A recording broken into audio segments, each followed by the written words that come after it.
Quarta palestra: Calvinismo e Ciência. Introdução. Em minha quarta palestra, permitam-me chamar sua atenção para um vínculo entre calvinismo e ciência. Certamente, não a fim de esgotar um assunto de tal importância numa única palestra.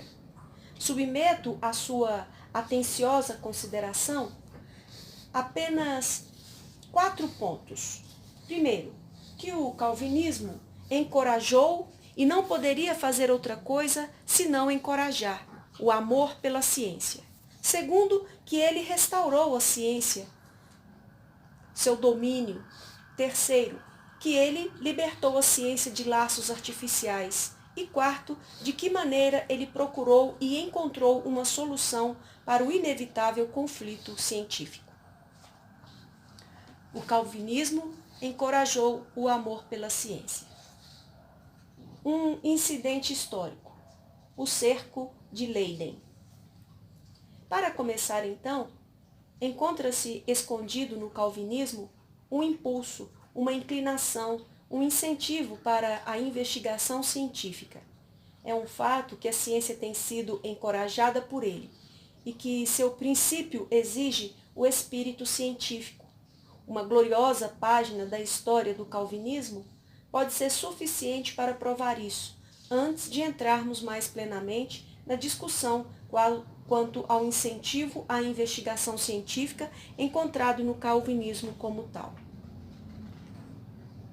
A página da história do calvinismo, ou vamos dizer melhor, da humanidade, incomparável em sua beleza, a qual me refiro, é o cerco a Leiden, mais de 300 anos atrás. Este cerco foi de fato uma luta entre Alba e o príncipe Guilherme sobre o curso futuro da história do mundo. E o resultado foi que, ao fim, Alba teve de retirar-se e Guilherme, o silencioso, estava habilitado a desfraldar a bandeira da liberdade sobre a Europa. Leiden, defendida quase que exclusivamente por seus próprios cidadãos, participou de uma batalha contra as melhores tropas do que naquele tempo era considerado o exército mais preciso do mundo. 3 meses após o início do cerco, o suprimento de alimento esgotou-se. Uma fome terrível começou a alastrar-se. Aparentemente condenados, os cidadãos foram levados a viver às custas de cachorros e ratos. Esta fome sombria logo foi seguida pela peste negra, ou peste bubônica, que causou a morte de 1/3 dos habitantes. Os espanhóis ofereceram paz e perdão ao povo agonizante, mas Leiden, lembrando-se da má fé do inimigo no tratamento para com Naarden e Arlen, respondeu corajosamente e com orgulho: se necessário for, estamos prontos a consumir nossos braços esquerdos e com nossos braços direitos defender nossas esposas, nossa liberdade e nossa religião contra vós, ó tirano. Assim, eles perseveraram. Pacientemente esperaram pela vinda do príncipe de Orange para levantar o cerco. Mas o príncipe teve de esperar por Deus. Os diques da província da Holanda transbordaram. A região que rodeia Leiden foi inundada. Uma esquadra preparou-se para ir às pressas ajudar Leiden, mas o vento fez as águas recuarem, impedindo a esquadra de passar os pequenos lagos rasos. Deus provou seu povo dolorosamente.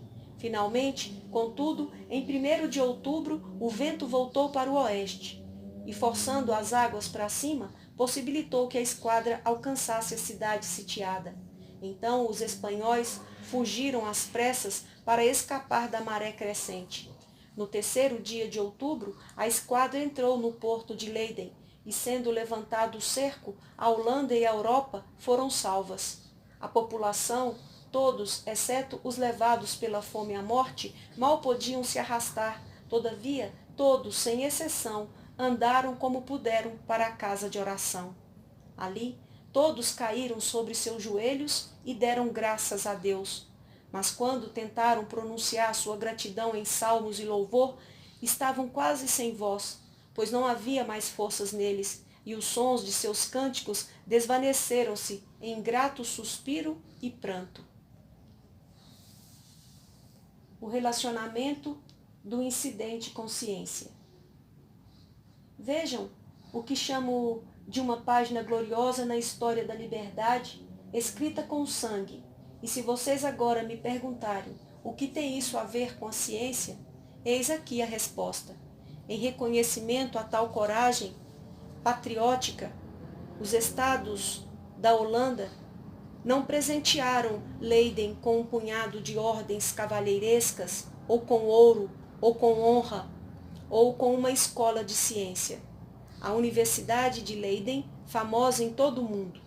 A Alemanha não é ultrapassada por ninguém no orgulho de sua glória científica e, todavia, ninguém menos do que Niebuhr testemunhou que a Câmara do Conselho Administrativo da Universidade de Leiden é o mais memorável saguão de ciência. Os eruditos mais competentes foram persuadidos a ocupar as cadeiras amplamente dotadas. Scaliger foi transportado da França num navio de guerra. Salmasius veio a Leiden sob proteção de todo o esquadrão.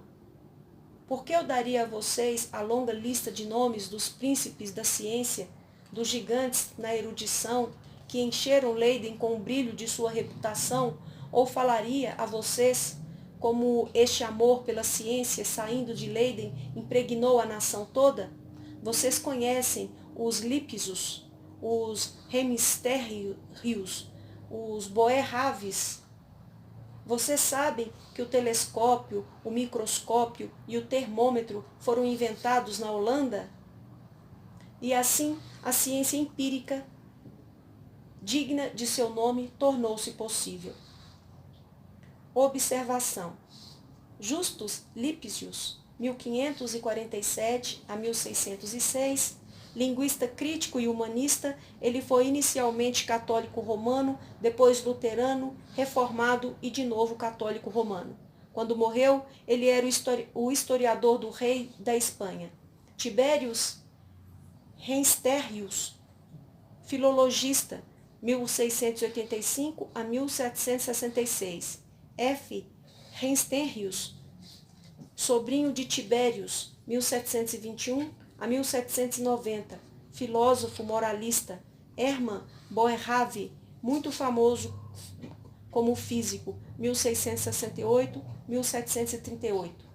A invenção do telescópio é atribuída a Lippershey de Middelburg, em cerca de 1600, do microscópio A. Z. Janssen, 1590, e do termômetro, bem como do barômetro A. C. Drebel exibiu em 1619 o complexo microscópico de Janssen a Janssen e Anton van Leeuwenhoek, 1632 a 1723, foi um dos mais bem-sucedidos microscopistas. É um fato inegável que a Holanda calvinista tinha amor pela ciência e a encorajava. Mas, sem dúvida, a prova mais evidente, mais convincente, é encontrada no estabelecimento da Universidade de Leiden. Receber como a mais alta recompensa uma universidade de ciência numa ocasião quando, através de uma luta terrível por seu heroísmo, o curso da história do mundo foi mudado. Somente é concebível entre um povo em cujo próprio princípio de vida está envolvido o amor pela ciência. O motivo mais forte do calvinismo para o amor à ciência, a doutrina da predestinação. Agora, abordarei o princípio em si mesmo, pois não é suficiente estar familiarizado com o fato. Também devo mostrar a vocês por que é que o calvinismo não pode fazer outra coisa senão encorajar o amor pela ciência. E não penso causar estranheza quando aponto para o dogma calvinista da predestinação, como o motivo mais forte, naqueles dias, para o cultivo da ciência num sentido mais elevado. Mas, a fim de evitar equívoco, deixe-me primeiro explicar o que o termo ciência significa aqui, esclarecendo o conceito de ciência. Falo da ciência humana como um todo, não do que é chamado entre vocês ciências, ou como os franceses o expressam, ciências exatas. Especialmente, nego que o simples empirismo em si mesmo sempre seja perfeita ciência. Mesmo o microscópio mais preciso, o alcance mais distante da investigação telescópia, não é nada senão percepção com olhos reforçados. Isso é transformado em ciência quando vocês descobrem nos fenômenos específicos percebidos pelo empirismo uma lei universal e com isso alcançam o pensamento que governa toda a constelação dos fenômenos. Desta forma, originam-se as ciências especiais, mas mesmo nelas a mente humana não pode concordar. O tema das diversas ciências deve ser agrupado sob um título e conduzido sobre a influência de um princípio por meio de teorias ou hipóteses, e finalmente a sistemática, como a rainha das ciências, sai de sua tenda para organizar todos os diferentes resultados em um todo orgânico. É verdade, eu sei, que a sublime palavra ignorabimus de Dubois Reymond tem sido usada por muitos para fazer parecer possível que nossa sede pela ciência, no sentido mais elevado, jamais será saciada, e que o agostinianismo, puxando uma cortina sobre o pano de fundo e por cima dos abismos da vida, está satisfeito com o estudo dos fenômenos das diversas ciências. Porém, algum tempo antes, a mente humana começou a fazer sua vingança sobre este vandalismo espiritual. A questão acerca da origem, conexão e destino de tudo o que existe não pode ser suprimida. E o veni, vidi, vici, necessário à teoria da evolução, ocupou com toda a velocidade a base em todos os círculos hostis à palavra de Deus e especialmente entre nossos naturalistas. É uma prova convincente do quanto nós necessitamos de unidade de conceito. O conceito do decreto de Deus, continuidade e estabilidade. Como podemos provar que o amor pela ciência neste sentido mais elevado, que visa a unidade em nosso conhecimento do cosmos todo, é efetivamente assegurado por meio de nossa fé calvinista na predestinação de Deus? Se vocês desejam entender isso, devem voltar da predestinação para o decreto de Deus em geral. Esta não é uma questão de escolha, ao contrário, deve ser feito. Crer na predestinação nada mais é do que a penetração do decreto de Deus em suas próprias vidas pessoais, ou, se vocês preferirem, o heroísmo pessoal para aplicar a soberania da vontade decretiva de Deus às suas próprias existências. Isso significa que não estamos satisfeitos com uma simples profissão de palavras, mas que estamos dispostos a defender nossa confissão, tanto em relação a esta vida, como em relação à vida por vir. É uma prova de honestidade, firmeza inabalável e solidez em nossa expressão concernente à unidade da vontade de Deus e à certeza de suas operações. É uma ação de grande coragem, porque traz vocês sob a suspeita de arrogância. Mas se vocês prosseguem agora para o decreto de Deus, o que mais a predestinação de Deus significa, senão a certeza de que a existência e o curso de todas as coisas, isto é, de todo o cosmos, em vez de ser um brinquedo do capricho ou do acaso, obedece à lei e à ordem, e que existe ali uma vontade firme que põe em prática seus desígnios na natureza e na história. Então, vocês não concordam comigo que isso força sobre nossas mentes a concepção indissolúvel de uma unidade toda compreensível e a aceitação de um princípio pelo qual tudo é governado? Força sobre nós o reconhecimento de algo que é geral, escondido e todavia expresso naquilo que é especial. Além disso, força sobre nós a confissão de que deve haver estabilidade e regularidade governando sobre tudo.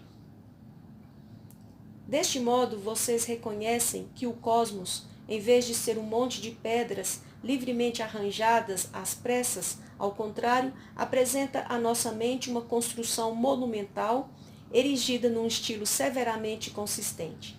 Se vocês abandonam esse ponto de vista, não é incerto o que irá acontecer em algum momento, que curso as coisas podem tomar, o que a cada manhã e noite pode ter reservado para vocês, sua família, seu país, o mundo em geral. Então, a vontade caprichosa do homem é a principal referência. Cada homem pode escolher e agir a cada momento de uma certa forma, mas é também possível que possa fazer exatamente o contrário. Se isso fosse assim, vocês não poderiam confiar em nada. Não há conexão, nem desenvolvimento, nem continuidade. Uma crônica, mas não uma história. E agora digam-me, o que é feito da ciência sob tais condições? Vocês ainda podem falar de estudo da natureza, mas o estudo da vida humana tornou-se ambíguo e incerto. Nada, exceto fatos, uns podem então ser averiguados historicamente. Conexões e planos não têm mais um lugar na história. A história desaparece. Unidade e estabilidade na raça humana. Nem por um momento eu proponho entrar exatamente agora numa discussão acerca do livre-arbítrio do homem. Não temos tempo para isso, mas com relação à antítese entre a unidade e estabilidade do decreto de Deus que o calvinismo professa e a superficialidade e frouxidão que os arminianos proferiram, é um fato que o desenvolvimento mais completo da ciência em nossa época, quase unanimemente, tem decidido em favor do calvinismo.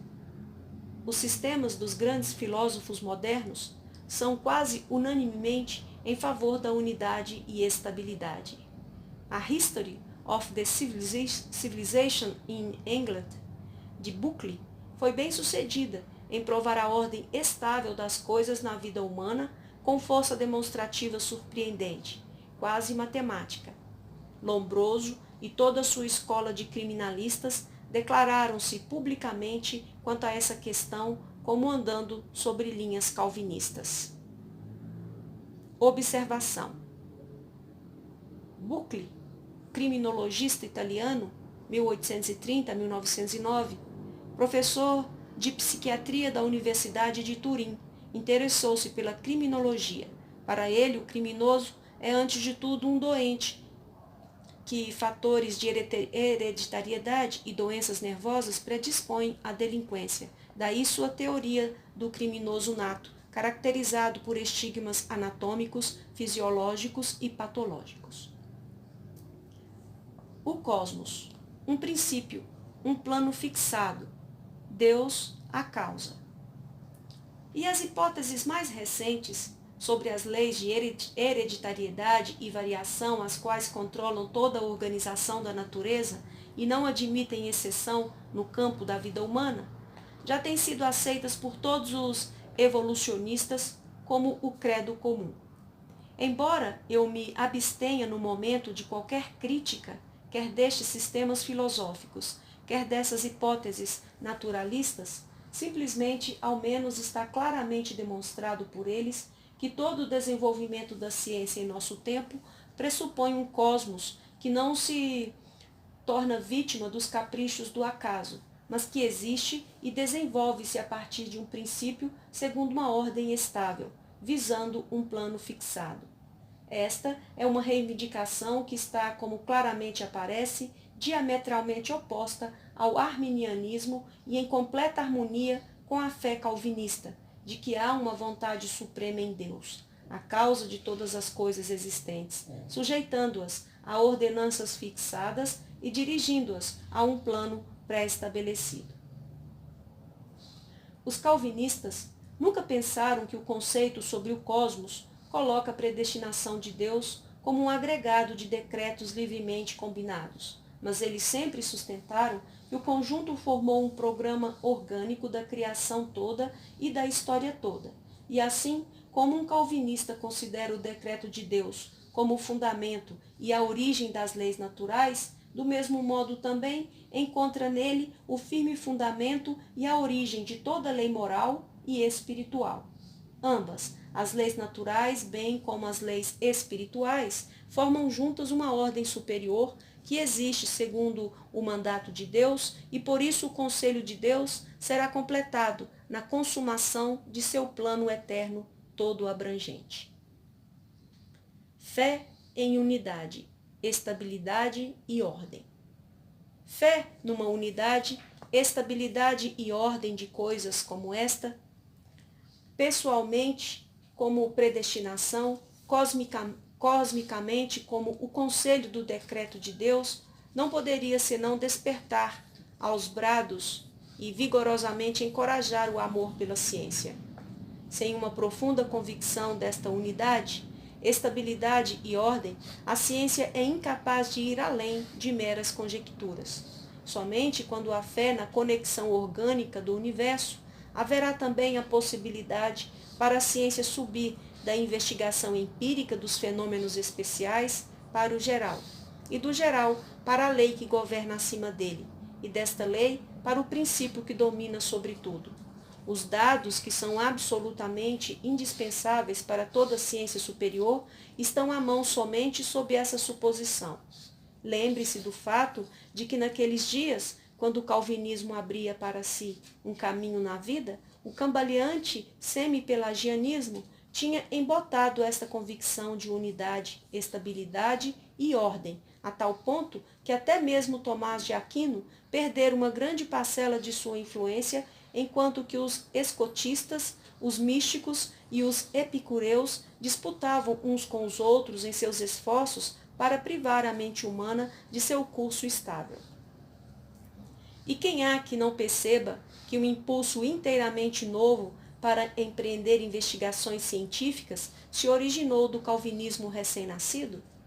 Com um poderoso controle, ele trouxe ordem ao caos, colocando sob disciplina uma licenciosidade espiritual tão perigosa, pondo um fim a essa hesitação entre duas ou mais opiniões, e mostrando-nos, em vez de neblinas subindo e descendo, o quadro de um rio da montanha com fortes corredeiras, traçando seu curso através de um bem regulado leito para um oceano que espera para recebê-lo.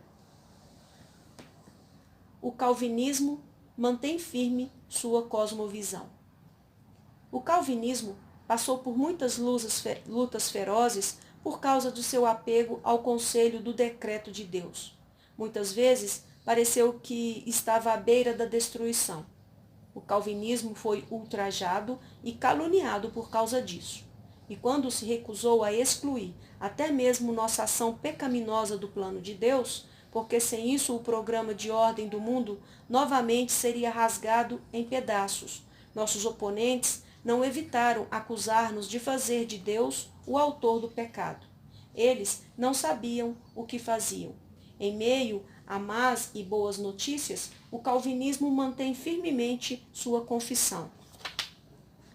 Não tem permitido a si mesmo ser privado pelo escárnio e desprezo da firme convicção de que toda a nossa vida deve estar sob a influência da unidade, solidez e ordem estabelecidas pelo próprio Deus. Isto é responsável por sua necessidade de unidade, de discernimento, firmeza de conhecimento, ordem em sua cosmovisão, encorajado entre nós, até mesmo nos círculos distantes do povo comum, e esta evidente necessidade é a razão pela qual uma sede por conhecimento foi estimulada, a qual naqueles dias, em parte alguma, foi satisfeita numa medida mais abundante do que nos países calvinistas. Isso explica por que é que nos escritos daqueles dias vocês encontram tal determinação, tal energia de pensamento, tal abrangente concepção de vida. Eu até mesmo me aventuro a dizer que nas memórias de mulheres nobres daquele século e na correspondência do analfabeto é evidente uma unidade de cosmovisão e de concepção de vida que imprimiu uma marca científica sobre toda a sua existência. Intimamente ligada a isso também está o fato que nunca favoreceram a assim chamada primazia da vontade. eles exigiram em sua vida prática o freio de uma consciência clara, e nessa consciência a liderança não poderia ser confiada ao humor ou ao capricho, à fantasia ou ao acaso, mas somente à majestade do mais elevado princípio no qual eles encontraram a explicação de sua existência e ao qual toda sua vida foi consagrada. O calvinismo restaurou a ciência ao seu domínio. Deixo agora meu primeiro ponto de que o calvinismo encorajou o amor pela ciência, a fim de prosseguir para o segundo, de que o calvinismo restaurou a ciência e o seu domínio. O segundo, de que o calvinismo restaurou para a ciência seu domínio. A ciência, escondida na Idade Média. Quero dizer que ciência cósmica originou-se no mundo greco-romano. Na Idade Média, o cosmos desapareceu atrás do horizonte para atrair a atenção de todos às visões distantes da vida futura. E que foi o calvinismo que, sem perder a visão do espiritual, conduziu a uma reabilitação das ciências cósmicas. Se fôssemos forçados a escolher entre a bela inclinação cósmica dos gregos, com sua cegueira das coisas eternas, e a Idade Média, com sua cegueira das coisas cósmicas, mas com seu amor místico por Cristo, certamente então cada filho de Deus, em seu leito de morte, ofereceria a vitória a Bernardo de Claraval e a Tomás de Aquino, em vez de a Heráclito e Aristóteles. O peregrino que vagueia pelo mundo, sem inquietar-se acerca de sua preservação e destino, apresenta-nos uma figura mais ideal do que o grego mundano que procurava religião na adoração de Vênus ou Baco e que se satisfazia no culto a heróis, degradava sua honra como homem na veneração de prostitutas e finalmente afundava-se em pederastia mais baixa do que os bárbaros. Por isso, deve ser completamente entendido que de modo algum superestima o mundo clássico em depreciação do esplendor celestial que brilhou através de toda a neblina da Idade Média. Mas apesar de tudo isso, afirmo e sustento que um único Aristóteles conhecia mais do cosmos do que todos os pais da Igreja juntos, que melhor ciência cósmica prosperou sob o domínio do islamismo do que nas catedrais e escolas monásticas da Europa, que a recuperação dos escritos de Aristóteles foi o primeiro incentivo para a renovação do estudo antes deficiente, e que somente o calvinismo, por meio deste princípio dominante, que constantemente impele-nos a voltar da cruz para a criação, e não menos por meio de sua doutrina da graça comum, novamente abriu para a ciência o vasto campo do cosmos, agora iluminada pelo sol da justiça, de quem as Escrituras testificam que nele estão escondidos todos os tesouros de sabedoria e conhecimento. Vamos então fazer uma pausa para considerar primeiro o princípio geral do calvinismo e posteriormente o dogma da graça comum. A religião cristã não deve negligenciar a criação. Todos concordam que a religião cristã é substancialmente soteriológica. O que devo fazer para ser salvo? Continua sendo a pergunta do inquiridor ansioso através de todos os tempos, a qual uma resposta, acima de tudo o mais, deve ser dada. Essa questão é ininteligível para aqueles que se recusam a ver o tempo à luz da eternidade e que estão acostumados a pensar sobre esta terra sem conexão orgânica e moral com a vida por vir. Mas certamente, onde quer que dois elementos apareçam, como neste caso o pecador e o santo, o temporal e o eterno, a vida terrena e a celestial, sempre há o perigo de perder-se a visão de sua conexão e de falsificar ambos pelo erro ou pela unilateralidade. Deve ser confessado que a cristandade não escapa desse erro. uma concepção dualista da regeneração, foi a causa dessa ruptura entre a vida da natureza e a vida da graça. Por causa de sua contemplação tão intensa das coisas celestiais, ela tem negligenciado dar a devida atenção ao mundo da criação de Deus. Ela, por causa do seu amor exclusivo pelas coisas eternas, tem sido tímida no cumprimento de seus deveres temporais. Tem negligenciado o cuidado do corpo porque tem cuidado exclusivamente da alma. E esta concepção unilateral, inarmônica, ao longo do tempo, tem levado muitas seitas a uma adoração mística de Cristo somente, à exclusão de Deus, o Pai Todo-Poderoso, Criador do céu e da terra. Cristo foi concebido exclusivamente como o Salvador e seu significado cosmológico foi perdido de vista. As Escrituras não apoiam uma visão dualista da vida. Esse dualismo, contudo, de modo algum é sustentado pelas Santas Escrituras. Quando João está descrevendo o Salvador, primeiro nos diz que Cristo é a palavra eterna por quem todas as coisas são feitas e que é a vida dos homens. Paulo também testifica que todas as coisas foram criadas por Cristo e subsistem por meio dele. E mais, que o objetivo da obra da redenção não está limitado à salvação de pecadores e de individuais, mas estende-se à redenção do mundo e à reunião orgânica de todas as coisas no céu e na terra, debaixo de Cristo como seu cabeça original. O próprio Cristo não fala apenas da regeneração da terra, mas também de uma regeneração do cosmos, Mateus capítulo 19, versículo 28.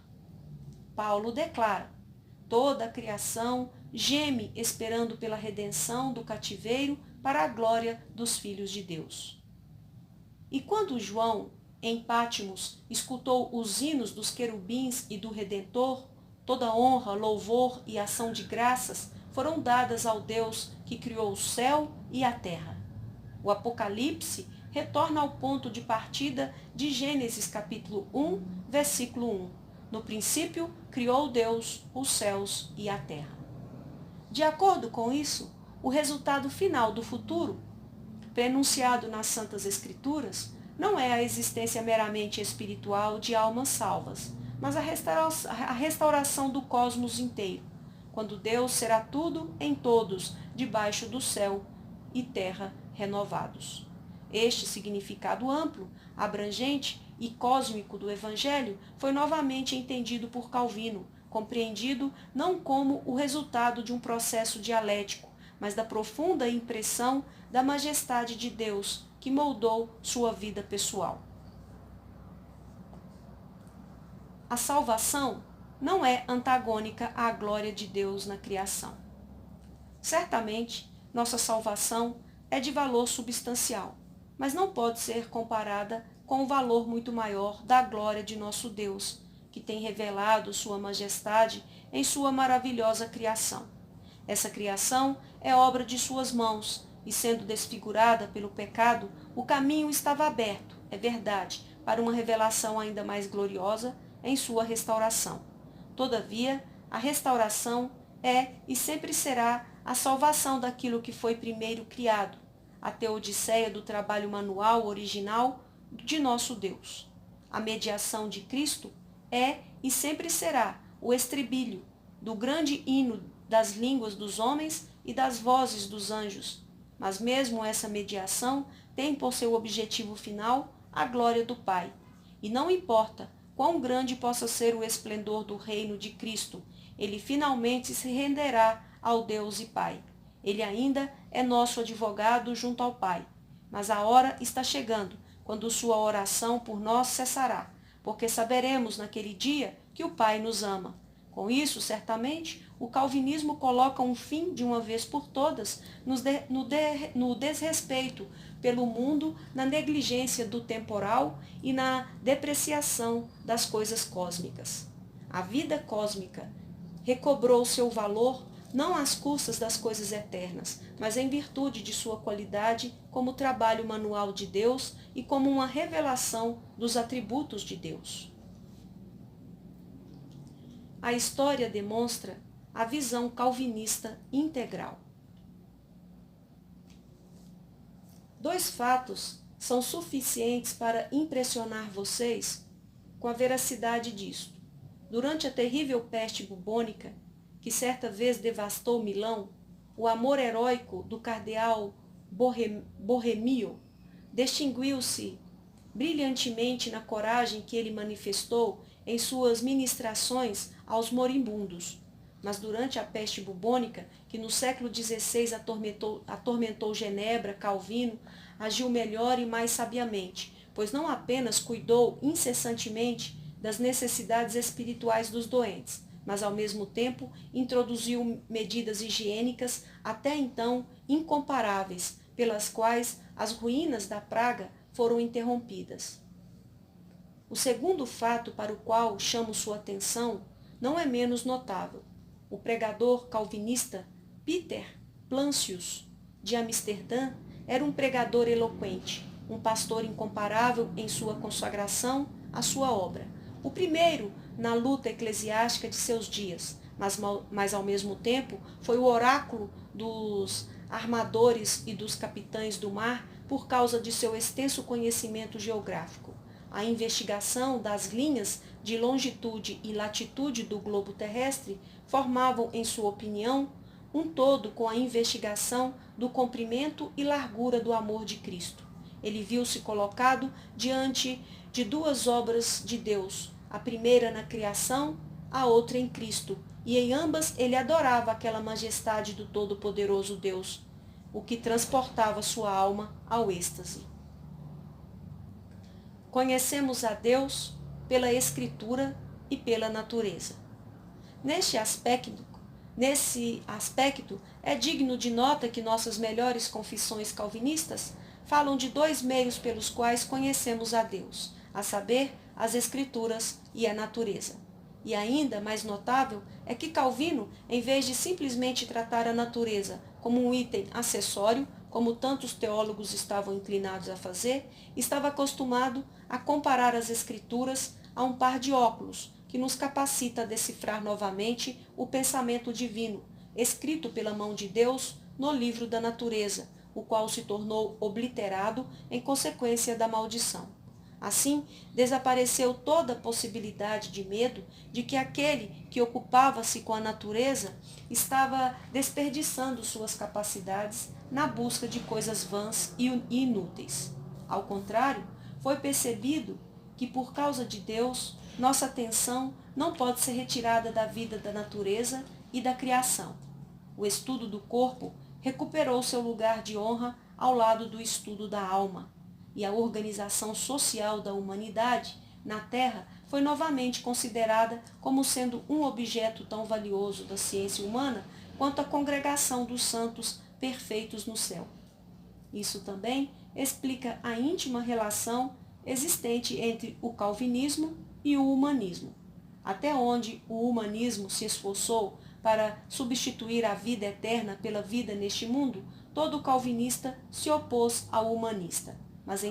Mas em tudo quanto o humanista se contentou com um apelo pelo reconhecimento apropriado da vida secular, o calvinista foi seu aliado. O dogma da graça comum. Prossigo agora para considerar o dogma da graça comum, a consequência natural do princípio geral, como apresentei a vocês, porém, em sua aplicação especial, ao pecado entendido como corrupção de nossa natureza. O pecado coloca-nos diante de um dilema que em si mesmo é insolúvel. Se você vê o pecado como um veneno mortal, como inimizade contra Deus, como levando à condenação eterna, e se você descreve um pecador como sendo totalmente incapaz de fazer qualquer bem e inclinado a todo mal, e por causa disso salvável somente se Deus mudar seu coração pela regeneração. Então, parece que necessariamente todas as pessoas incrédulas e não regeneradas devem ser homens maus e repulsivos. Mas isso está longe de ser nossa experiência na vida atual. Ao contrário, o mundo incrédulo leva vantagem em muitas coisas. Mesmo civilizações pagãs produzem tesouros intelectuais. Tesouros preciosos têm vindo a nós da velha civilização pagã. Em Platão, vocês encontram páginas as quais devoram. Cícero fascina vocês, os leva adiante por seu tom nobre e desperta em vocês santos sentimentos. E se considerarem seu próprio ambiente, aquilo que lhes é relatado e o que vocês deduzem do estudo e da produção literária dos descrentes professos, quanto a que os atrai, com que vocês simpatizam e admiram. Não é exclusivamente o brilho do gênio ou o esplendor do talento que excita seu prazer nas palavras e ações de incrédulos, mas muitas vezes é sua beleza de caráter, seu zelo, sua devoção, seu amor, sua franqueza, sua fidelidade e seu senso de honestidade. É isso mesmo. Não podemos deixar de mencionar frequentemente vocês nutrem o desejo de que certos crentes pudessem ter mais dessa atratividade. E quem dentre nós não tem sido ocasionalmente envergonhado ao ser confrontado com as chamadas virtudes dos pagãos? A natureza corrompida não impede o surgimento de virtudes. Dessa forma, é um fato que seu dogma da depravação total, por causa do pecado, nem sempre combina com suas experiências na vida. Todavia, se vocês correrem para a direção oposta e seguirem estes fatos experimentais, não devem se esquecer que toda sua confissão cristã cai por terra, pois então vocês consideram a natureza humana como boa e não corrompida. Assim, devem ter compaixão dos vilões criminosos como eticamente insanos. A regeneração é completamente supérflua para viver honradamente, e sua concepção sobre a mais alta graça parece ser nada mais do que brincar com um medicamento que muitas vezes prova ser completamente ineficaz.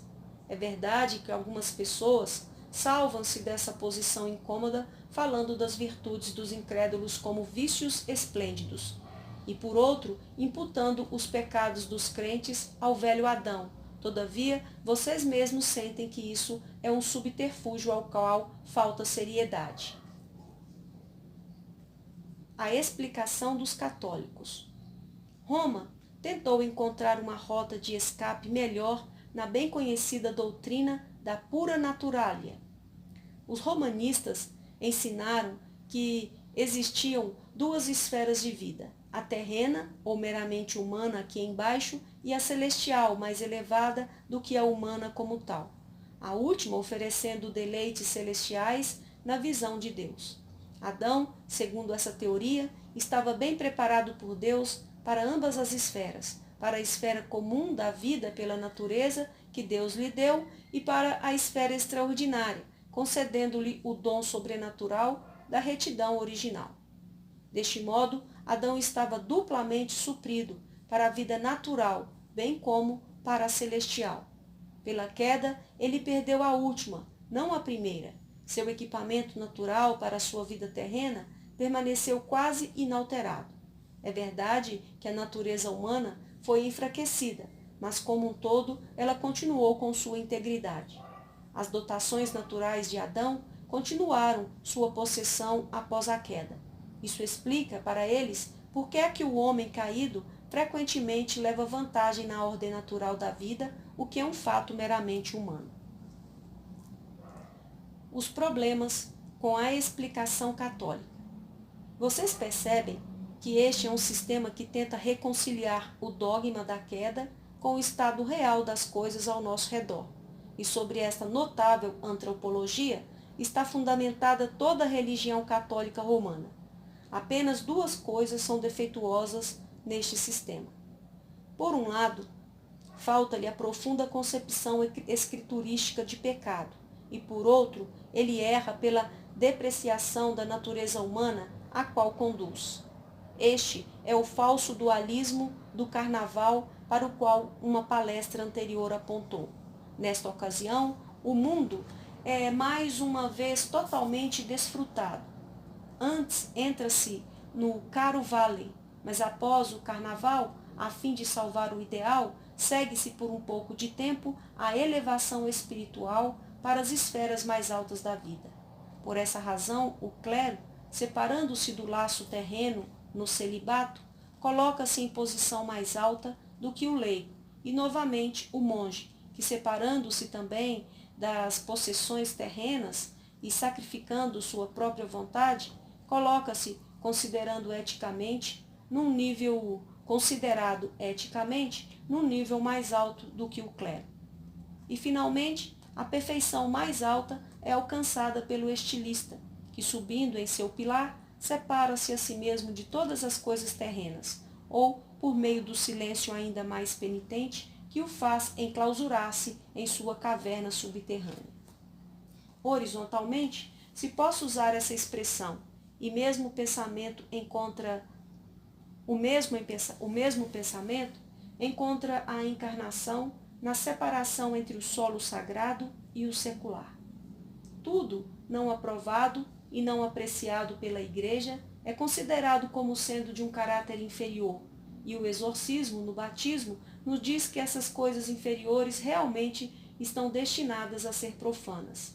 É evidente que um ponto de vista como esse não convida o cristão a fazer um estudo das coisas terrenas. Nada senão um estudo relativo à esfera das coisas celestiais, e a contemplação poderia atrair aqueles que, sob uma bandeira como essa, montaram guarda sobre o santuário do ideal. O dogma da graça comum é a explicação adequada calvinista. O calvinismo se opôs a essa concepção sobre a condição moral do homem caído, por um lado tomando nossa concepção de pecado no sentido mais absoluto, e por outro explicando aquilo que é bom no homem caído por meio do dogma da graça comum.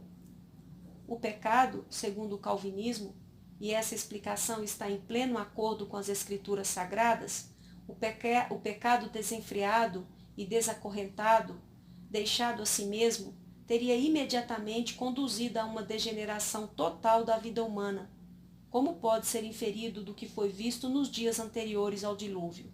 Mas Deus interrompeu o curso do pecado a fim de evitar a completa aniquilação de seu divino trabalho manual, o que naturalmente teria acontecido. Ele interferiu na vida do indivíduo, na vida da humanidade como um todo e na vida da própria natureza por meio de sua graça comum. Essa graça, contudo, não aniquila a essência do pecado, nem a salva para a vida eterna, porém impede a execução completa do pecado, do mesmo modo como o discernimento humano impede a fúria de animais selvagens. O homem pode evitar que animais selvagens causem dano. Primeiro, colocando-os atrás de grades. Segundo, pode sujeitá-los à sua vontade, domando-os. E terceiro, pode torná-los atrativos, domesticando-os, em geral, transformando o cachorro e o gato, que originalmente eram animais selvagens, em animais domésticos. Deus restringe o pecado pela graça comum. De um modo similar, Deus, por meio da sua graça comum, restringe a operação do pecado no homem, em parte quebrando seu poder, em parte domando seu espírito mau, e em parte domesticando sua nação ou sua família. Assim, a graça comum tem levado ao resultado de que um pecador não regenerado pode cativar-nos e atrair-nos pelo que é nele belo e cheio de energia, exatamente como acontece com nossos animais domésticos, mas isso certamente à maneira do homem. A natureza do pecado, contudo, permanece tão venenosa quanto era. Isso é visto no gato, que, devolvido à floresta, retorna a seu estado selvagem anterior após 2 gerações, e uma experiência similar com relação à natureza humana está sendo feita neste momento na Armênia e em Cuba. Quem leu o relato do massacre de São Bartolomeu facilmente é inclinado a atribuir esses horrores ao baixo estado da cultura daqueles dias. Mas vejam, nosso século XIX tem excedido esses horrores com os massacres na Armênia. E quem leu a descrição das crueldades cometidas pelos espanhóis no século XVI nas vilas e cidades da Holanda contra idosos, mulheres e crianças indefesas, e então ouve as notícias do que ocorreu agora em Cuba, não pode deixar de reconhecer que o que foi uma desgraça no século XVI tem se repetido no século XIX. Onde o mal não vem à superfície ou não se manifesta em todo o seu horror, nós não devemos isso ao fato de que nossa natureza não é tão profundamente corrupta, mas somente a Deus, que por sua graça comum impede que as chamas da fogueira se alastrem sem controle. E se vocês perguntam como isso é possível, que de tal modo, a partir do mal restringido, algo possa surgir que atrai, agrada e interessa a vocês, tomem então como uma ilustração a balsa. Este barco é colocado em movimento pela correnteza, a qual o levaria rapidamente como flecha rio abaixo e o arruinaria. Mas por meio da corrente a qual ele está preso, o barco sobe seguramente para o lado oposto, compelido para a frente pelo mesmo poder que de outro modo o teria destruído. Deste modo, Deus restringe o mal, e é ele que extrai o bem do mal. E enquanto isso nós, calvinistas, nunca descuidamos em acusar nossa natureza pecaminosa, todavia louvamos e agradecemos a Deus por tornar possível aos homens habitarem juntos numa sociedade bem ordenada, e por restringir-nos pessoalmente de pecados horríveis. Além disso, nós agradecemos a Ele por trazer à luz todos os talentos escondidos em nossa raça, desenvolvendo por meio de um processo regular a história da humanidade e assegurando pela mesma graça para sua história na terra um lugar para a sola de seu pé. Contudo, esta confissão coloca o cristão numa posição completamente diferente diante da vida, pois então, em seu julgamento, não somente a igreja, mas também o mundo pertence a Deus, e em ambos deve ser investigada a obra-prima do supremo arquiteto e artífice.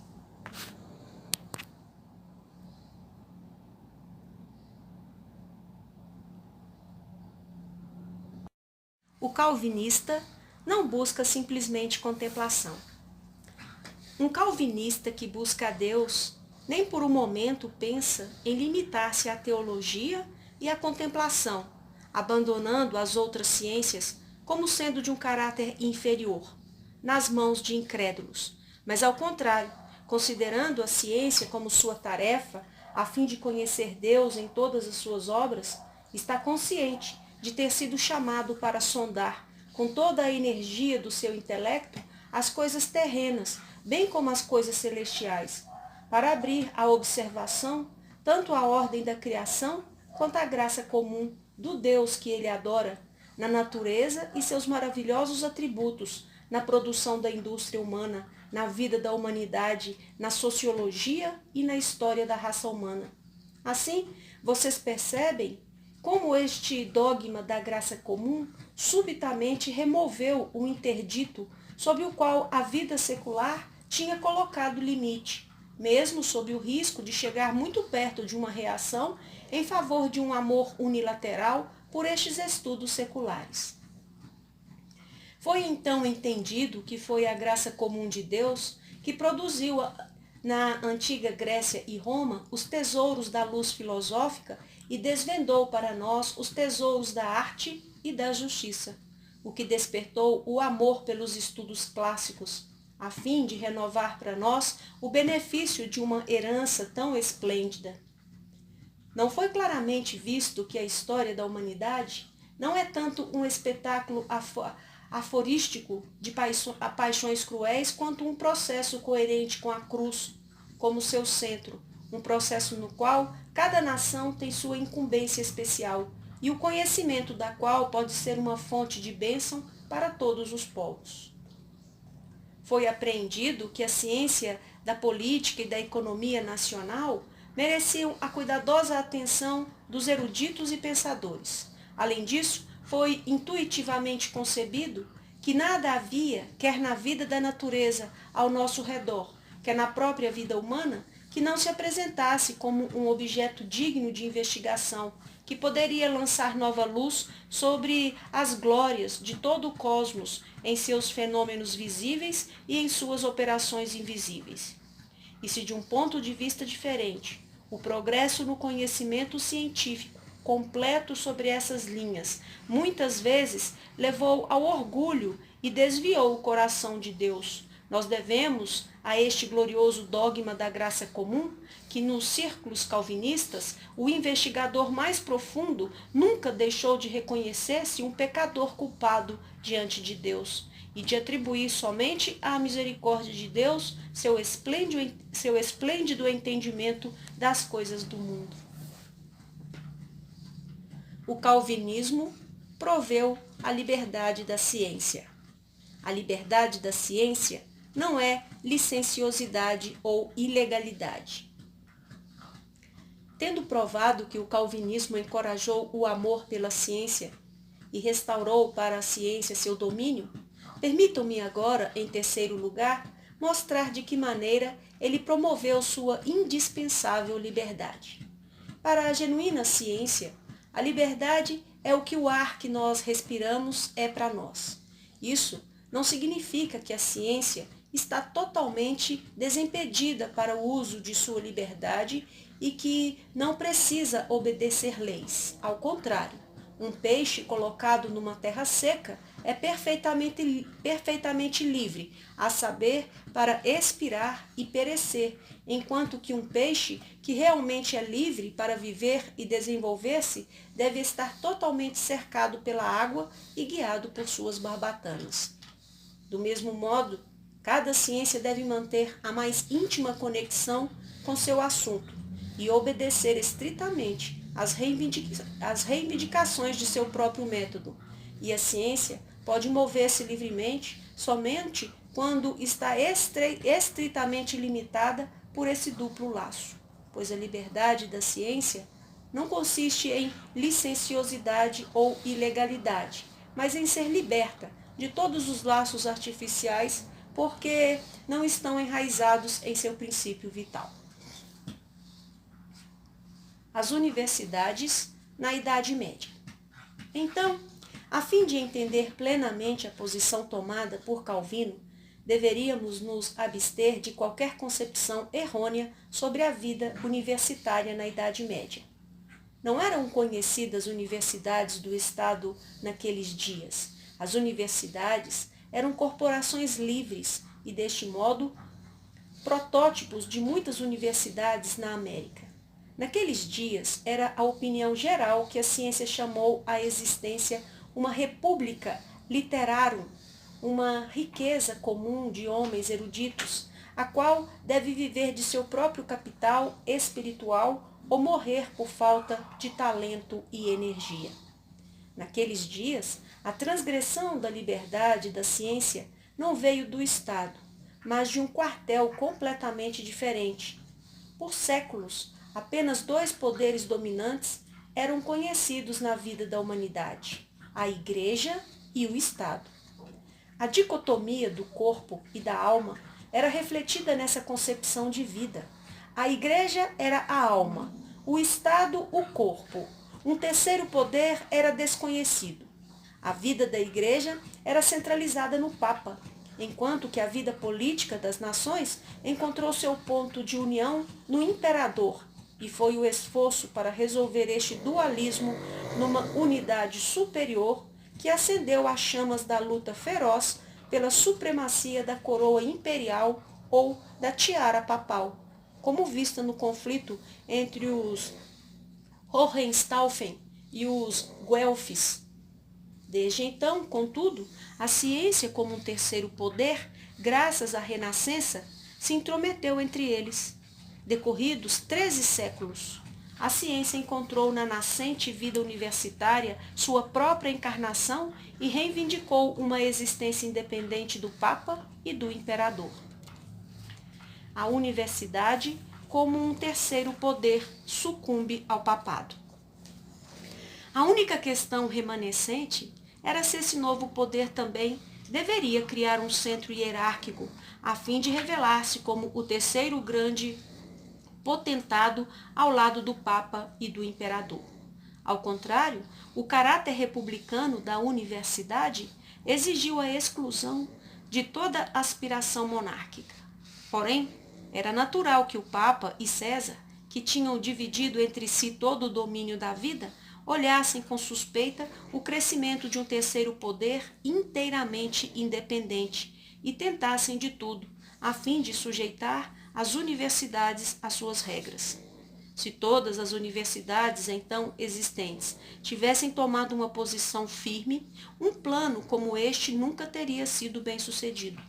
Mas como é frequentemente o caso entre corporações livres, a competição seduziu a mais fraca a procurar apoio de fora e assim elas pediram ajuda ao Vaticano. Isso forçou as universidades mais fortes a fazer o mesmo, e em breve, a fim de assegurar privilégios especiais, o favor do Papa foi universalmente cobiçado. Aqui é encontrado o mal fundamental.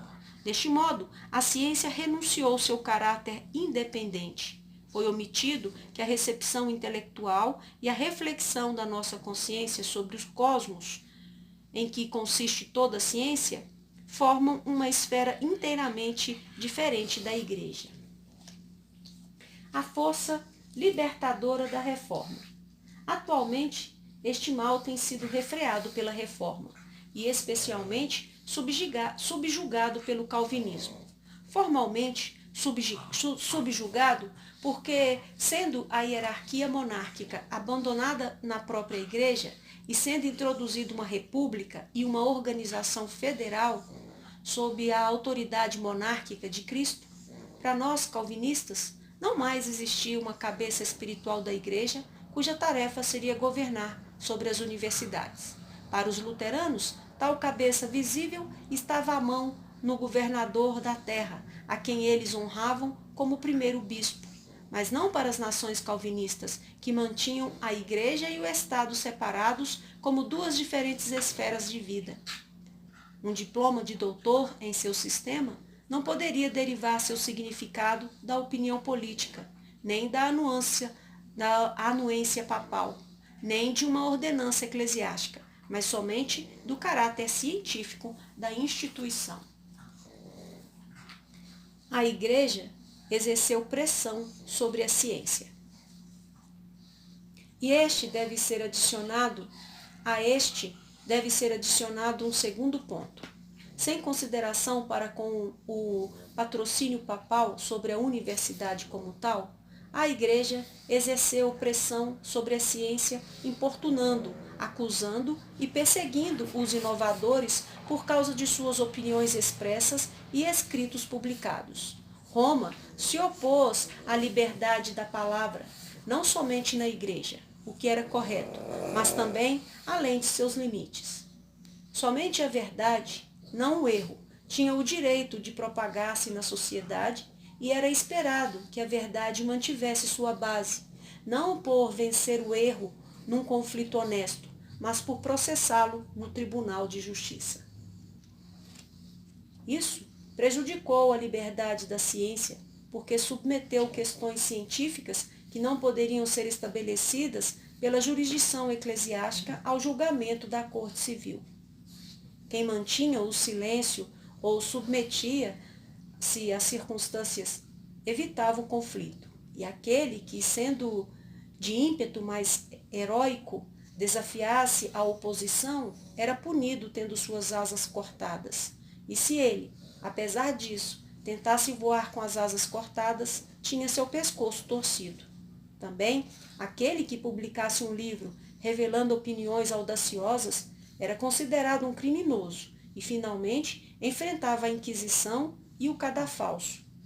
O direito de livre investigação era desconhecido crendo firmemente que todas as coisas conhecíveis e dignas de serem conhecidas já eram conhecidas, e conhecidas bem e firmemente. A igreja, naqueles dias, não tinha ideia da imensa tarefa reservada para a ciência, que ainda acordava de seu sono medieval.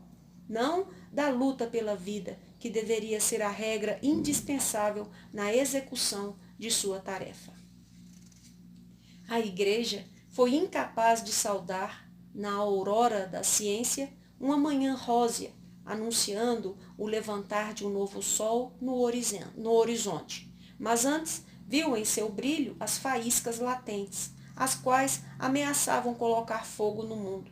E por isso ela considerou-se justificada e no dever legal de apagar este fogo e extinguir essas chamas onde quer que uma erupção ocorresse. Podemos entender essa posição quando nos colocamos de volta naqueles tempos, mas não sem condenar firmemente seu princípio latente, pois se todo o mundo tivesse persistido em favorecê-la, teria sufocado a ciência nascente em seu próprio berço. O calvinismo quebra as amarras da pressão. Portanto, glória ao calvinismo, que para começar abandonou essa posição perniciosa com resultados eficazes, teoricamente, por sua descoberta da esfera da graça comum e a seguir, praticamente oferecendo um abrigo seguro para todos que eram apanhados numa tempestade noutra parte. É verdade que o calvinismo, como sempre, acontece em casos como este. De modo algum, entendeu imediatamente o pleno significado de sua oposição, pois começou deixando intocado o dever de extirpar o erro em seu próprio código. Todavia, o conceito invencível que estava obrigado a conduzir e no decorrer do tempo conduziu para a liberdade da palavra, encontrou sua expressão absoluta no princípio de que a Igreja deve retirar-se para o campo da graça particular, e que, isenta de seu governo, encontra-se o amplo e livre campo da graça comum. O resultado disso foi que as penalidades da lei criminal foram gradualmente reduzidas a uma letra morta, e que um único caso para exemplificar, Descartes, que teve de deixar a França católica romana, encontrou entre os calvinistas da Holanda, em Voetius, certamente um antagonista científico, mas um abrigo seguro na República. A sede pela ciência a faz prosperar. A isso devo adicionar que, a fim de fazer as ciências prosperar, precisava ser criada uma demanda para a ciência, e para esse fim a opinião pública tinha de ser libertada. Contudo, já que a Igreja estendeu seu vélum sobre todo o drama da vida pública, o estado de servidão naturalmente continuou, porque o único objetivo da vida era merecer o céu e gozar do mundo, tanto quanto a Igreja considerava ser consistente com esse fim principal. Desse ponto de vista, era inimaginável que qualquer um estaria disposto a devotar-se com simpatia e com amor do investigador ao estudo da nossa existência terrena. O desejo de todos foi direcionado para a vida eterna, e não pôde ser compreendido que o cristianismo, além de seu anseio pela salvação eterna, deve cumprir sobre a terra, por comissão divina, uma grande tarefa com relação ao cosmos. O calvinismo chamou todos de volta à ordem da criação. Esta nova concepção foi primeiramente introduzida pelo calvinismo, quando ele cortou pela raiz, no sentido mais absoluto, todo o conceito de que a vida sobre a terra estava destinada a merecer sempre a bem-aventurança do céu. Esta bem-aventurança, para todo verdadeiro calvinista, origina-se na regeneração e é selada pela perseverança dos santos. Deste modo, onde a certeza de fé suplantou o comércio de indulgências, o calvinismo chamou a cristandade de volta para a ordem da criação. Repovoar a terra, subjugá-la e ter domínio sobre tudo quanto vive sobre ela.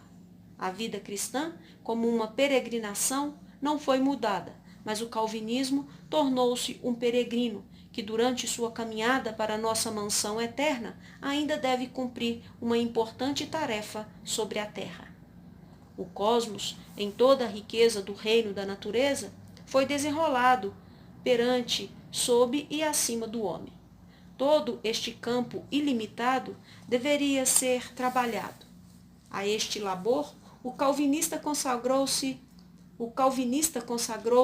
com entusiasmo e energia, pois, segundo a vontade de Deus, a terra, com tudo o que está nela, deveria estar sujeita ao homem. Assim, naqueles dias, em meu país natal, a agricultura e a indústria, o comércio e a navegação prosperaram como nunca antes.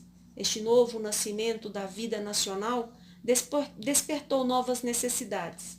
A fim de subjugar a terra, era indispensável um conhecimento da terra, conhecimento de seus oceanos, de sua natureza e dos atributos e leis dessa natureza. E assim aconteceu que o próprio povo, que até então tinha se privado de encorajar a ciência, por meio de uma nova e viva energia, subitamente chamou-o para a ação, incitando-a para um sentido de liberdade até agora totalmente desconhecido. O calvinismo apresenta solução ao conflito científico. A ciência experimenta conflitos internos.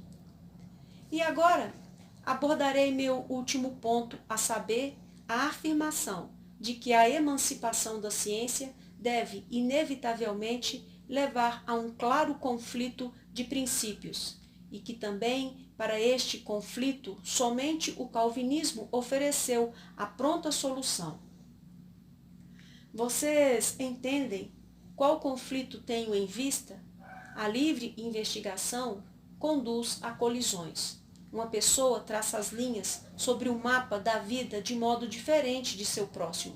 O resultado é a origem de escolas e tendências otimistas e pessimistas. Uma escola de Kant e uma escola de Hegel.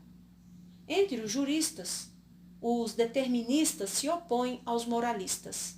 Entre os médicos, os homeopatas se opõem aos alopatas. Plutonistas e newtonistas, darwinistas e antidarwinistas competem um com o outro nas ciências naturais. Wilhelm von Humboldt, Jacob Grimm, Max Miller formam diferentes escolas no campo da linguística. Formalistas e realistas brigam uns com os outros dentro dos muros clássicos do templo filosófico. Por toda parte há contenda, conflito, luta, às vezes veemente e intensa, não raramente mescladas com aspereza pessoal. E, todavia, embora a energia da diferença de princípio encontre-se na raiz de todas essas disputas, estes conflitos secundários são colocados completamente à sombra pelo conflito principal, o qual, em todos os países, confunde veementemente as mentes, o poderoso conflito entre aqueles que aderem à confissão do Deus Trino e sua palavra, e aqueles que procuram a solução do problema do mundo no deísmo, no panteísmo ou no naturalismo.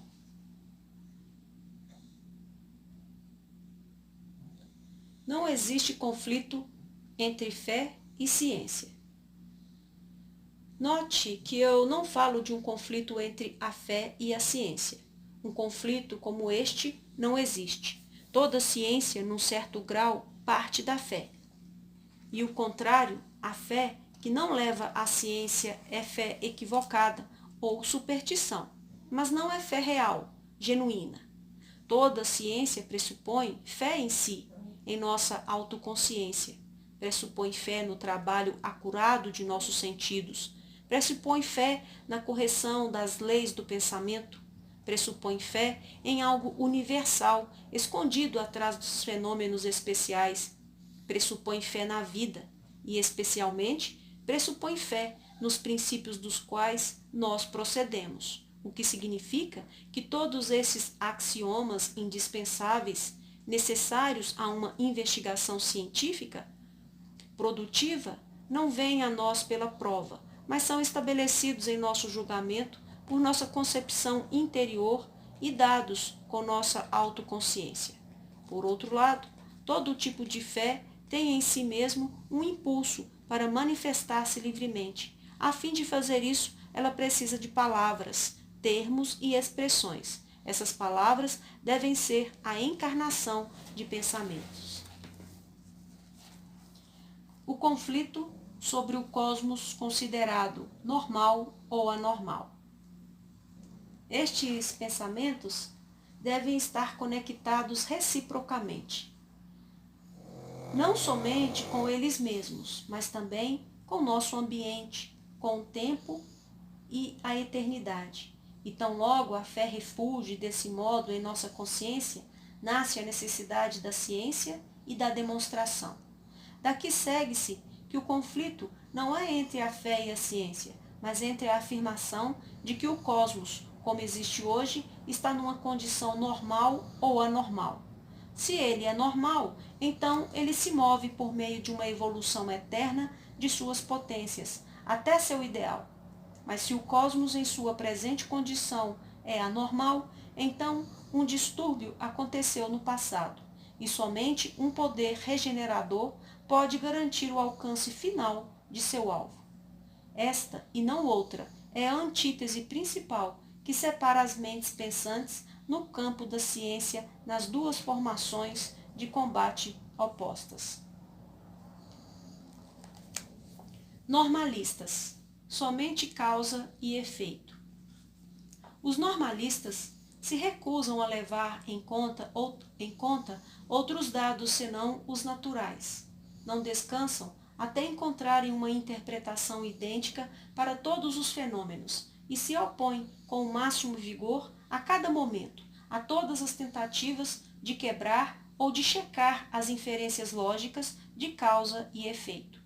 Portanto, eles também honram a fé no sentido formal, mas somente na medida em que ela se mantém em harmonia com os dados gerais da consciência humana, e esta sendo considerada como normal.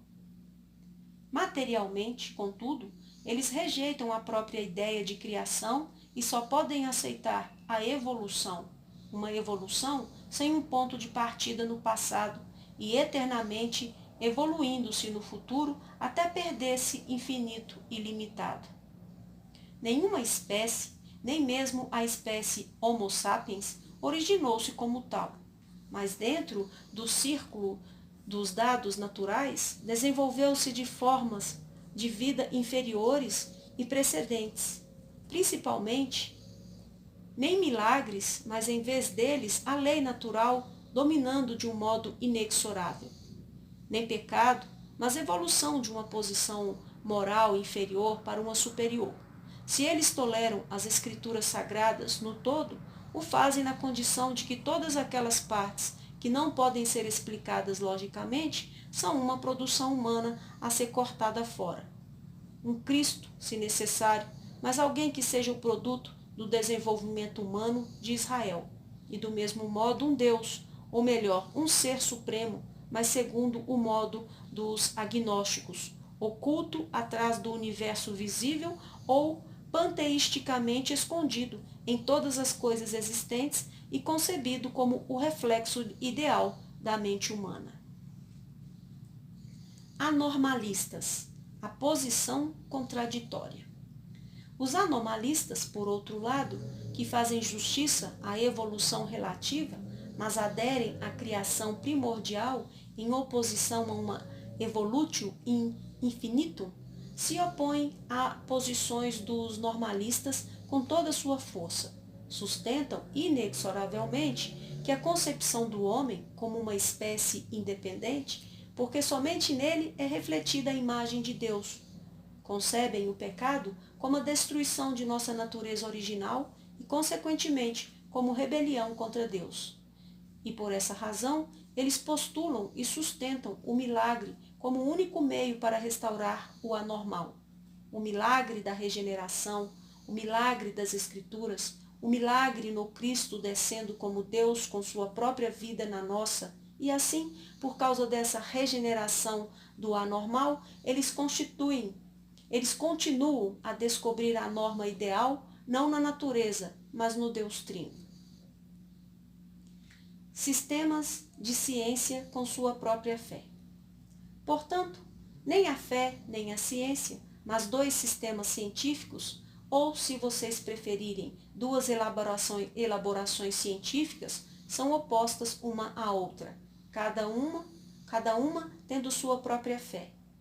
Nem pode ser dito que é aqui que a ciência se opõe à teologia, pois temos de tratar com duas formas absolutas de ciência, ambas as quais reivindicam o domínio completo do conhecimento humano, e ambas as quais têm uma sugestão acerca de seu próprio ser supremo como ponto de partida para sua cosmovisão.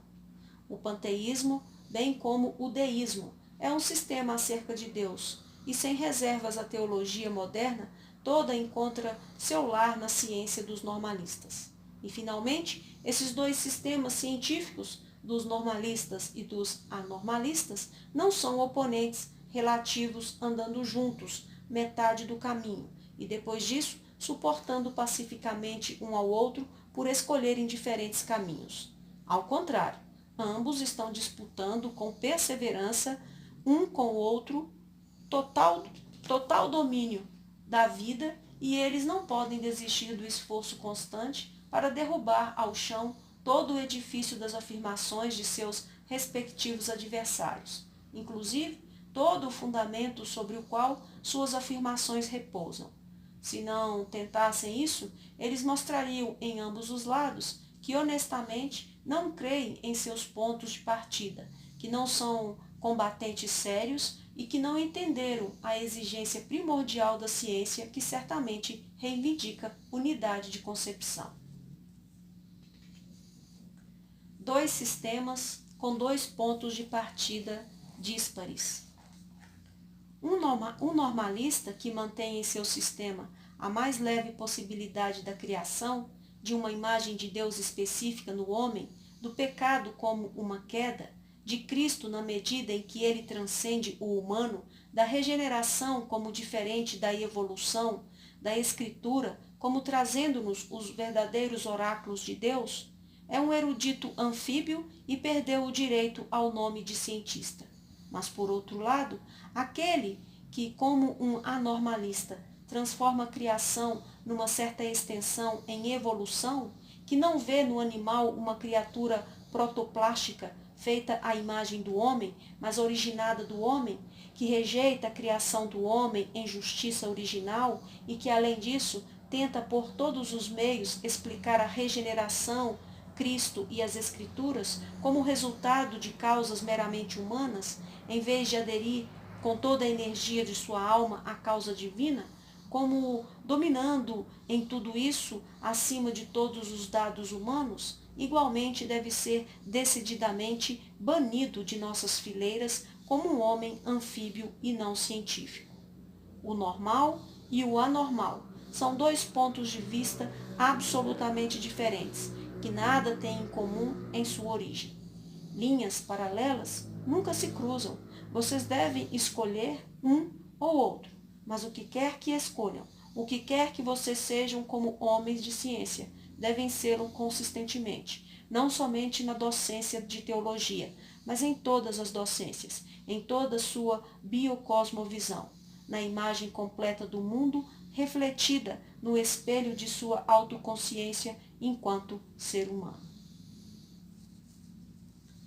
Defesa do anormalismo. É verdade que, cronologicamente, por muitos séculos seguidos, nós, anormalistas, fomos os oradores. Poucas vezes fomos desafiados, enquanto que nossos oponentes mal tiveram qualquer oportunidade para contestar nossos princípios. Com o declínio da velha cosmovisão pagã e o surgimento da cosmovisão cristã, a convicção geral de que tudo foi criado por Deus, que as espécies de seres foram trazidas à existência por atos criativos especiais, e que entre essas espécies de seres o homem foi criado como portador da imagem de Deus em justiça original. Além disso, que a harmonia original foi quebrada por intermédio do pecado e que, a fim de restaurar este estado anormal das coisas à sua condição primitiva, Deus introduziu os meios anormais da regeneração de Cristo como nosso mediador e da Santa Escritura. Logo, tornou-se profundamente enraizada entre todos os estudantes. Certamente, houve, de todos os tempos, zombadores que escarneceram destes fatos, e pessoas indiferentes que não tiveram nenhum interesse por eles, até mesmo em grande número, mas vocês podem contar de uma só vez nas pontas dos dedos os poucos que durante 10 séculos se opuseram cientificamente a esta convicção universal. A Renascença, sem dúvida, favoreceu o surgimento de uma tendência infiel, a qual foi sentida até mesmo no Vaticano, e o humanismo criou o entusiasmo pelos ideais greco-romanos. Também permitiu que, após o fim da Idade Média, a oposição dos normalistas tivesse início. Todavia, permanece a realidade de que a grande multidão de filósofos, juristas, médicos e físicos, séculos depois, deixem intocados estes fundamentos sobre os quais a velha convicção repousou. Foi durante o século XVIII que a oposição fez uma mudança de fronte, deixando a circunferência e tomando uma posição no centro. E foi a mais nova filosofia que, pela primeira vez numa escala geral, expôs a declaração de que os princípios da cosmovisão cristã eram completamente insustentáveis. Deste modo, os normalistas primeiro começaram a suspeitar e então tornaram-se conscientes de sua oposição fundamental. Toda posição possível, viável nessa reação contra a convicção até então prevalecente, desde aquele tempo tem sido desenvolvida, uma após a outra, num sistema filosófico especial. Esses sistemas, divergentes, se comparados uns com os outros, estavam, contudo, em perfeito acordo em sua negação do anormal. Após esses sistemas filosóficos terem assegurado a anuência da liderança, as diversas ciências seguiram e estavam prontas para introduzir as novas hipóteses de um processo normal infinito como ponto de partida de suas investigações especiais nos campos da jurisprudência, medicina, ciência natural e história. O normalismo se expande na ausência da fé pessoal. Então, por um momento, certamente, a opinião pública foi assombrada com um súbito pavor, mas visto que a maioria das pessoas carecia de fé pessoal, essa relutância superficial foi de curta duração. Dentro de um quarto de século, a concepção de vida dos normalistas, num sentido literal, conquistou o mundo em seu centro diretor, e somente aquele que tinha aderido ao conceito anormalista, em virtude de sua fé pessoal, se recusou a unir-se ao coro daqueles que cantavam louvores da mentalidade moderna.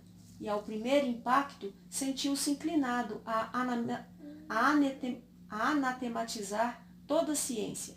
Retirou-se para a tenda do misticismo. É verdade que por algum tempo os teólogos tentaram defender sua causa apologeticamente, mas essa defesa poderia ser comparada a um homem que tenta ajudar uma moldura de janela torta, enquanto está inconsciente do fato que o próprio edifício está vacilando em suas fundações. Tentativas ilegítimas de normalizar a teologia. Esta é a razão porque os mais hábeis teólogos, especialmente na Alemanha, imaginaram que a melhor coisa a fazer seria aproveitarem-se de um ou de outro destes sistemas filosóficos como uma escora para sustentar o cristianismo.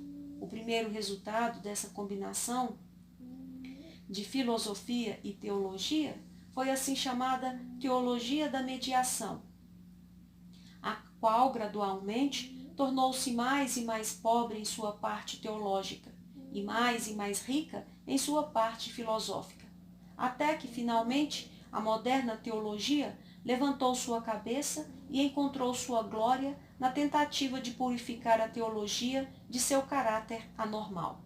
E fez isso de um modo tão completo que Cristo foi transformado num homem nascido como nós nascemos, que nem mesmo era inteiramente livre do pecado. As Santas Escrituras, numa coleção de escritos, em sua maior parte pseudopigráfica e de todas as maneiras possíveis interpolada, e cheia de mitos, lendas e fábulas. O cântico do salmista, nós não vemos nossos sinais, eles têm levantado seus estandartes por sinais, tem sido literalmente cumprido por eles. Cristo e as Escrituras, cada sinal do anormal foi arrancado pela raiz, e o sinal do processo normal abraçado como único critério genuíno da verdade. Neste resultado, repito e que já tenho declarado, nada há para surpreendermos. Aquele que olha subjetivamente para seu ser interior e objetivamente para o mundo à sua volta como normal, não pode senão falar como eles falam. Não pode alcançar um resultado diferente, e seria insincero em sua posição como um homem de ciência se ele apresentasse as coisas numa compreensão diferente. E, portanto, de um ponto de vista moral, nem por um momento, pensando sobre a responsabilidade do homem no julgamento de Deus, nada pode ser dito contra seu ponto de vista pessoal, contanto que, pensando como ele pensa, ele mostre a coragem para deixar voluntariamente a Igreja cristã em todas as suas denominações. A importância da percepção individual. O calvinismo considera a consciência humana. Se o caráter do intenso e inevitável conflito é assim e não de outro modo, vejam então a posição invencível que o calvinismo aponta para nós no esforço e luta resultante desse conflito. Ele não se mantém ocupado com a apologética inútil, não retorna à grande batalha numa escaramuça ao redor de uma esfera externa, mas volta-se imediatamente para a consciência humana, da qual cada homem de ciência deve seguir como sua consciência. Essa consciência, exatamente por causa do caráter anormal das coisas, não é a mesma em todos. Se a condição normal das coisas não tivesse sido quebrada, a consciência de todos emitiria o mesmo som, mas na verdade este não é o caso.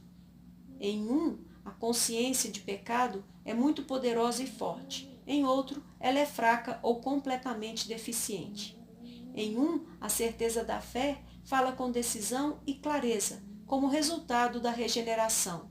Outro nem mesmo entende o que ela é.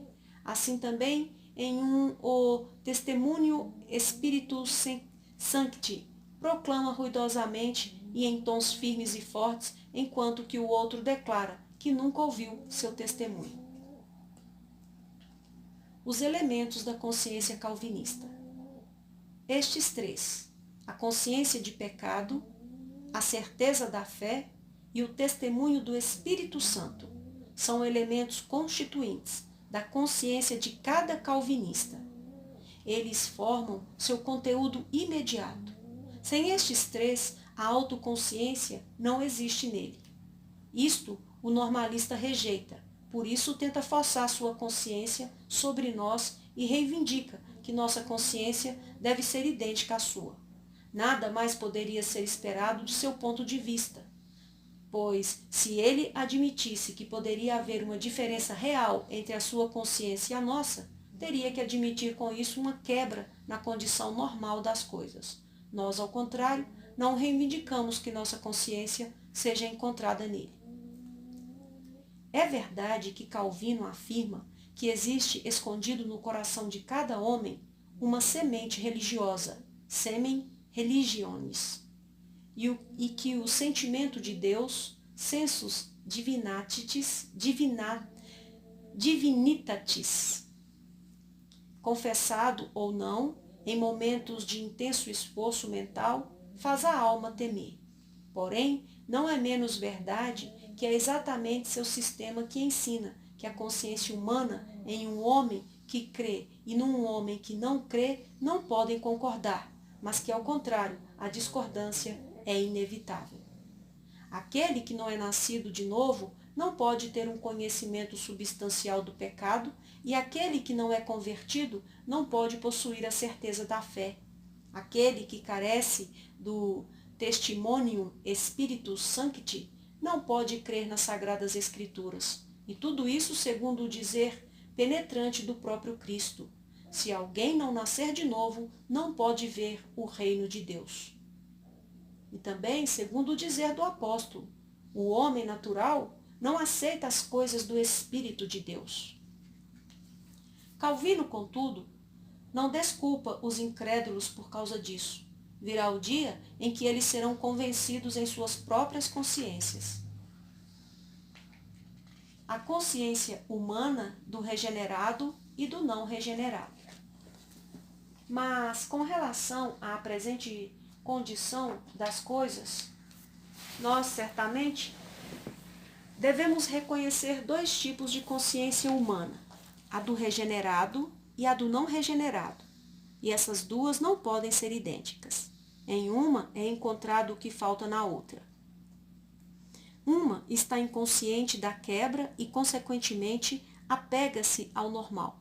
A outra tem uma experiência tanto da quebra como de uma mudança, e assim possui em sua consciência o conhecimento do anormal.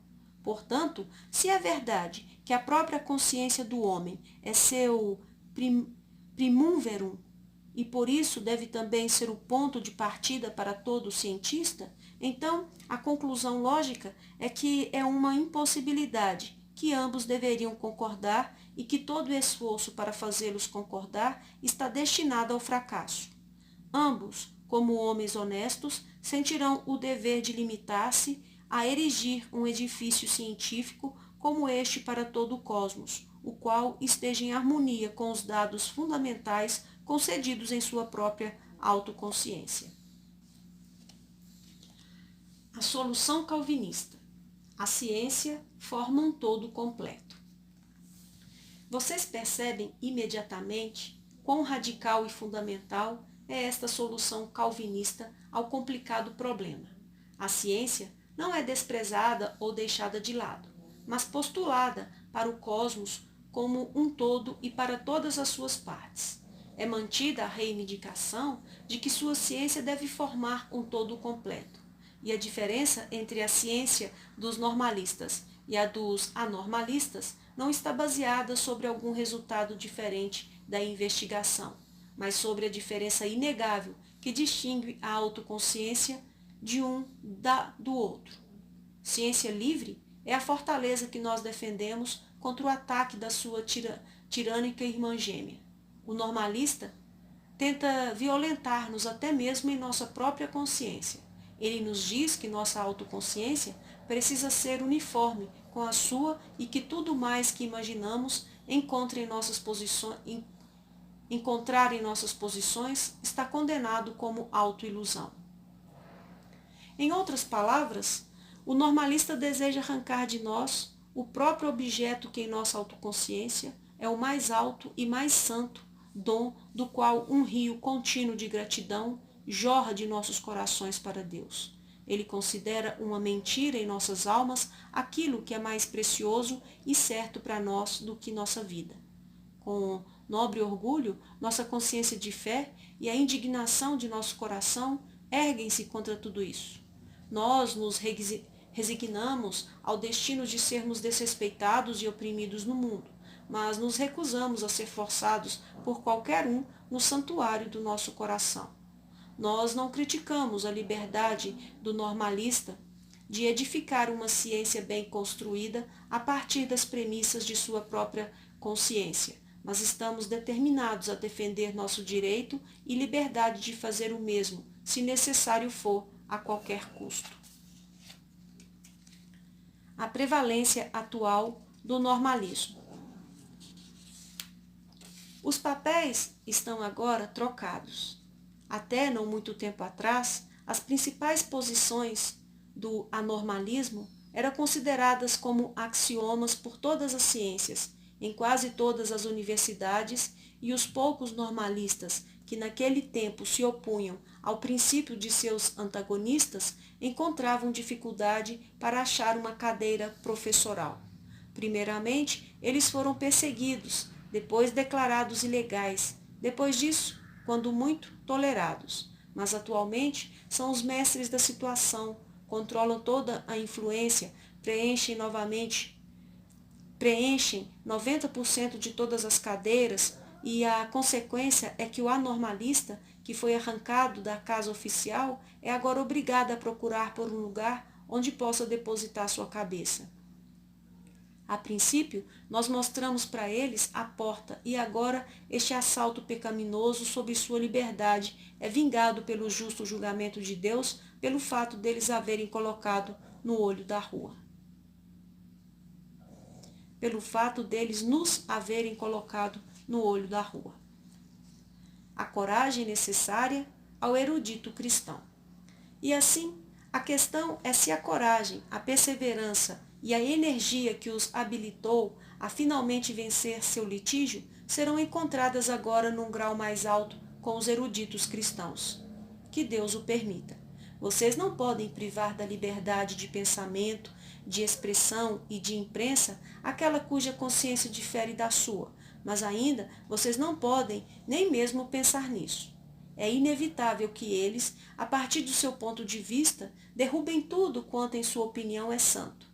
Em vez de buscar auxílio para sua consciência científica em queixas deprimidas ou em sentimentos místicos ou em trabalho não confessional, a energia e o cuidado de nossos antagonistas deve ser sentida por todo erudito cristão como um claro incentivo a si mesmo para também voltar-se para seus próprios princípios em sua reflexão, para renovar toda a investigação científica sobre as linhas desses princípios e para saturar a imprensa com a carga de seus estudos convincentes. Se nós nos consolamos com o pensamento de que podemos, sem perigo, deixar a ciência secular nas mãos de nossos oponentes, se somos bem-sucedidos apenas em salvar a teologia, nossas táticas serão as do avestruz. É realmente insensato limitar-se à salvação de seu quarto superior, enquanto o resto da casa está em chamas. Muito tempo antes, Calvino já possuía uma convicção melhor quando cobrou uma filosofia cristã e afinal cada faculdade, e nessas faculdades cada ciência em particular, está mais ou menos conectada com a antítese de princípios e, consequentemente, deveria estar impregnada por ela. Tampouco podem vocês procurar sua segurança fechando seus olhos para a atual condição das coisas, naquilo que tantos cristãos imaginam encontrar. Uma proteção segura. Tudo que os astrônomos ou geólogos físicos ou químicos, zoólogos ou bacteriologistas, historiadores ou arqueólogos trazem à luz deve ser registrado, certamente separado das hipóteses que eles introduziram por trás e das conclusões que têm tirado. Mas cada fato deve ser registrado por vocês, igualmente como um fato e como um fato que deve ser incorporado tanto em sua ciência como na deles. A necessidade de uma mudança radical nas tendências atuais. Liberdade para a universidade. Contudo, a fim de tornar isso possível, a vida universitária deve ser novamente submetida à mudança, exatamente como nos dias quando o calvinismo começou sua esplêndida carreira. Ultimamente, com a vida universitária por toda parte, o mundo presumiu que a ciência cresceu apenas de uma consciência humana homogênea e que nada, exceto a erudição e a habilidade, determinam se vocês podem reivindicar uma cadeira professoral ou não. Ninguém pensou, como Guilherme o Silencioso, quando fundou a Universidade de Leiden, em oposição à de Louvain, em duas linhas de universidades, opostas uma à outra por causa da diferença radical de princípio.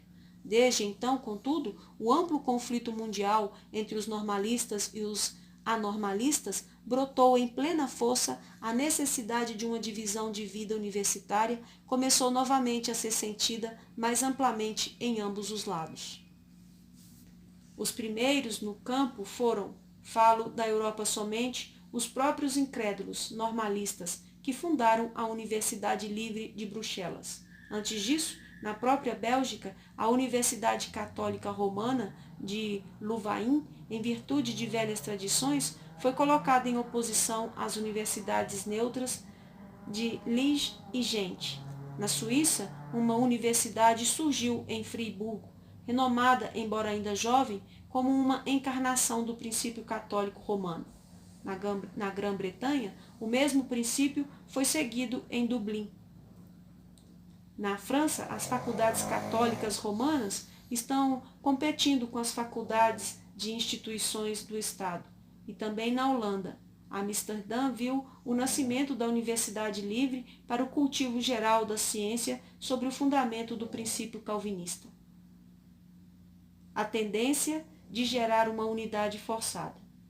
Se agora, segundo a exigência do calvinismo, a Igreja e o Estado retiram-se da vida universitária, não digo seus dons liberais, mas sua alta autoridade, a fim de que seja permitido à universidade criar raiz e desenvolver-se em seu próprio solo. Então, certamente, a divisão, que já está começando, será consumada por si mesma e sem distúrbio. E neste campo também será visto que somente uma separação pacífica dos adeptos de princípios antitéticos garante o progresso honesto e entendimento mútuo. Aqui chamamos a história como nossa testemunha. Primeiramente, os imperadores de Roma tentaram concretizar a falsa ideia do Estado único, mas a divisão de sua monarquia universal numa multidão de nações independentes foi necessária para desenvolver os poderes políticos ocultos da Europa.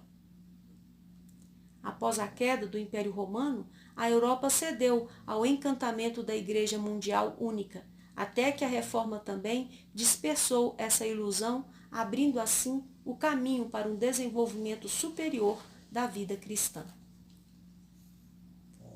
A multiformidade da América.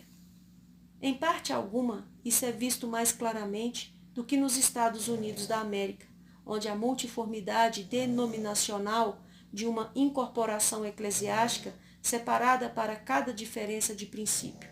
No conceito de uma ciência única, a velha maldição da uniformidade ainda é mantida, mas sobre isso também pode ser profetizado que os dias dessa unidade artificial estão contados, que ela se romperá e que, ao menos neste campo, os princípios católicos romanos, calvinistas e evolucionistas farão surgir diferentes esferas da vida científica que prosperarão numa multidão de universidades.